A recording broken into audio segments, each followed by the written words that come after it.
Washington, D.C. For my constituents, as a resident of a border state, fixing our broken immigration system is a top priority. With Customs and Border Patrol apprehending 4,500 people per day, and in April, over 100,000 people just in that month alone, it is critical to develop and implement a solution immediately.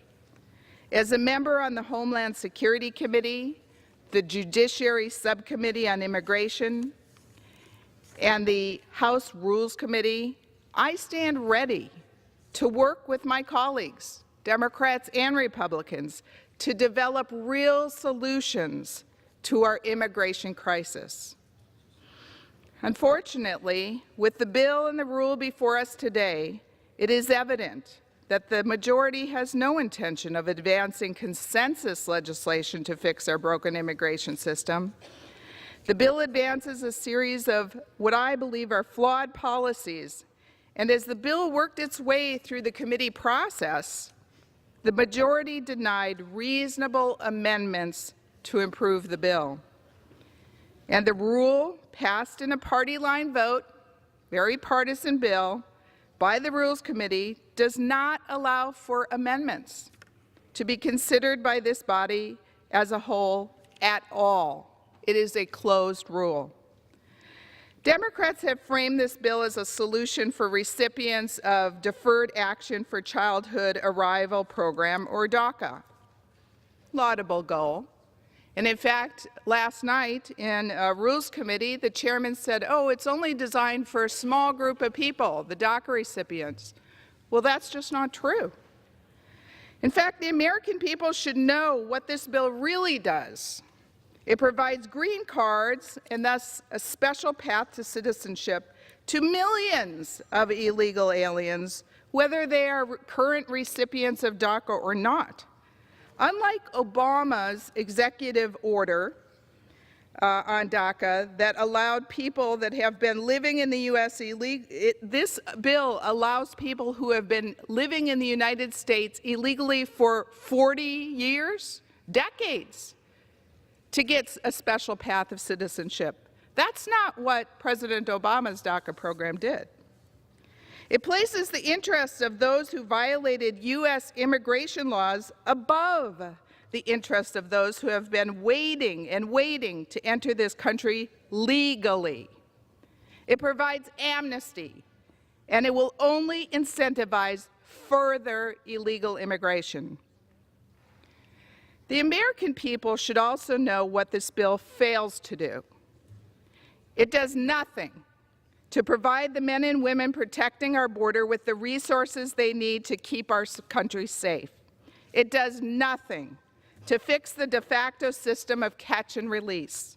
It does nothing to remedy the crisis at our southern border, and in fact, I believe it will make it worse. Finally, the American people should know the changes that my Republican colleagues and I propose to improve on this bill, all of which my Democrat colleagues rejected. Democrats rejected an amendment to exclude aliens convicted of a misdemeanor firearms conviction from getting this special pathway. Democrats rejected an amendment to exclude illegals convicted of a misdemeanor DUI offense if the alien conduct injured or killed another person, or if they had multiple DUIs. So what this means is if there was an illegal immigrant that had a misdemeanor DUI that severely injured someone, they're still welcomed in under this plan. You know, approximately half of the 158,000 people arrested by ICE in fiscal year 2018, the illegal immigrants that were arrested, or about 81,000, had been charged or convicted of driving under the influence. This bill could reward people like this with a special pathway to citizenship.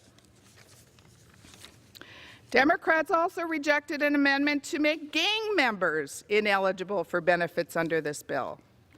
Democrats also rejected an amendment to make fraud a ground for ineligibility. In fact, I did an amendment that said if you fraudulently fill out the application form or misrepresent yourself as a U.S. citizen in the past to get benefits, you would be rejected. Unfortunately, my Democrat colleagues said, no, welcome them in. Democrats rejected an amendment to remedy a confidentiality provision that prevents information contained in an application from being used for law enforcement purposes, thereby impeding law enforcement efforts. To summarize, under this bill, gun criminals are welcome, drunk drivers are welcome, gang members are welcome, fraudsters are welcome, but law enforcement's hands are tied. From the bill's text and failure to adopt reasonable amendments, it is clear that my Democrat colleagues do not value the integrity of our immigration system or ensuring that criminals do not exploit loopholes in their bill. At best, they are choosing to ignore the chaos at the border and to ignore the perverse incentives of their policy of wide-reaching amnesty. At worst, they are encouraging it. Last Congress, Republicans voted for a DACA solution that enforces the law and remedies our immigration system. Republicans recognize that America is a nation of immigrants, but also that the world has changed since we put in place the immigration laws governing our enforcement efforts along the southern border, and we need immigration laws reformed. That bill that Republicans proposed and I supported last year would have addressed DACA by allowing DACA recipients to obtain legal status. It would not have allowed for a special pathway to citizenship. It would not have allowed them to jump in front of the line. That Republican bill recognized that many DACA recipients entered this country without legal documentation through no fault of their own, but they were in the country, and we needed a solution. That Republican bill would have also secured our border, improved enforcement, and addressed our need for skilled workers. It authorized a border wall, mandated E-Verify, and increased visas for the skilled workers we need most. It also eliminated the diversity visa lottery and increased the credible fear standard to combat asylum fraud. The bill offered reasonable immigration reform, but not one single Democrat member of Congress voted in favor of it.